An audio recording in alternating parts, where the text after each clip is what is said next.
West News' Dave McDaniel joins us now. Dave, we understand that part of a road there is underwater.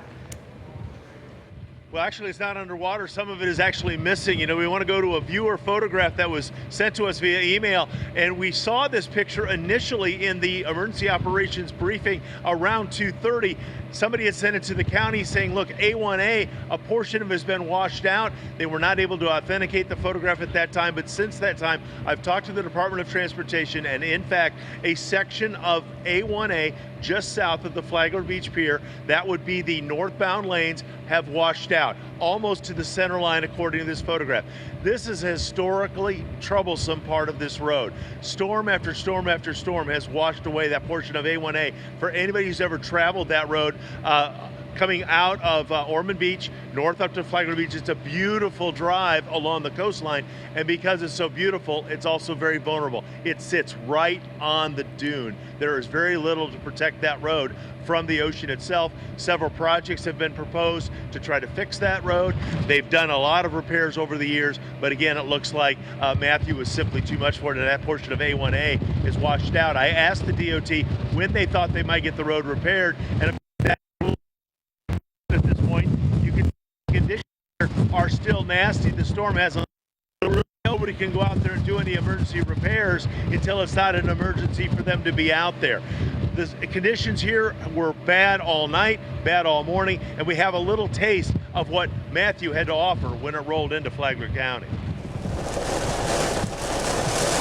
Matthew is relentless, bringing with it driving rain, high winds, damage is widespread. I'm an extremist. Ignoring all warnings to not venture out, this guy says he's simply fascinated by heavy weather. I'm enjoying the storm. We saw a concrete block sign knocked over in Bunnell. Power lines down all over. More than 50,000 people are without power. That's 80% of the county's total customers. Trees and large tree branches down. This roof was damaged when the branch collapsed. We're told roofs have reportedly come off completely. Shingles dancing in the wind, offering little protection from Matthew. It took the wrong turn and ended up in the midst of it. A man and his wife trying to leave Orlando and get away from the storm by heading north ended up in Flagler County in a closed bank drive-up line, using the bank building as a break from the wind.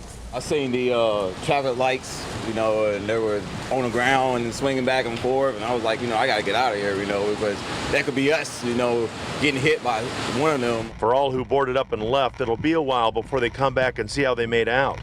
The authorities are asking people to wait for safety's sake. And that was a very strong message that came out of this afternoon's briefing. They do want people who went to shelters, and that's roughly 2,000 people here in Flagler County. They want those people to stay at those 3 schools, stay in comfort, do not be venturing out, because there is such a significant threat because of the down power lines, the trees that are still vulnerable, branches that maybe, you know, they haven't fallen yet, but they could because the wind is continuing here, and they've already been weakened by hours and hours of pounding. And for the people who stayed at home, they want you to stay there as well. They don't want people going out. They don't want the curious to be wandering around the area. There's still a significant threat. They're not even sending out their own emergency responders until everything is perfectly safe for them. And that's exactly why it's going to be a while before they're going to know how soon it's going to take before they restore all of that power. 80% of the power customers in this county do not have the juice on right now. You've got all kinds of things that have to settle down and get fixed, the roads specifically, before people can start doing their own repairs. So many injuries and unfortunately so many deaths in storms like this happen after the storm is over. People go out and they try to do things that maybe they don't have great expertise for.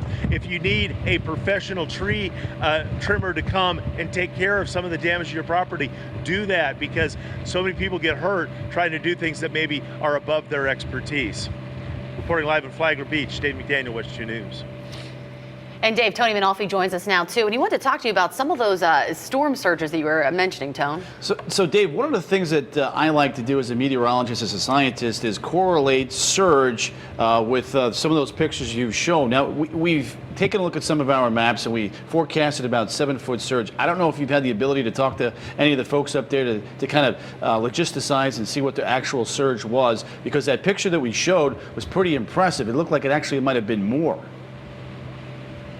Well, you know, as far as storm surge goes, you have the difference between some of the wave the wave action, they were predicting 15 to 20 feet. And then the surge that they were predicting was actually the Intracoastal Waterway, where they were predicting about 8 feet. We asked about some of those statistics, some of those damage assessments, and quite honestly, we were told that it's too early in the game. Those are still things that they have to try to figure out when they go out there and do an assessment. Right now, it's not safe for them to go out to do that assessment, so some of those things are still a little bit of the unknown. But certainly, the storm was huge. The storm offered chances for great damage, and a lot of things have been damaged. We've been told that some of even the restaurants along the A1A section there in the Flagler County area, some very popular restaurants right there on the beach, were damaged as well because the wave action was so enormous. Yeah, that wave action right now is still pretty intense, guys, but the good news is, and David will attest to this, the wind is now coming offshore, so that's going to help a little bit, but we still have those crashing waves that we're going to have to watch. Dave, thanks a bunch. Appreciate that. Thanks, Dave. Looks like there's going to still be a lot to see out of Flagler County yeah. yet to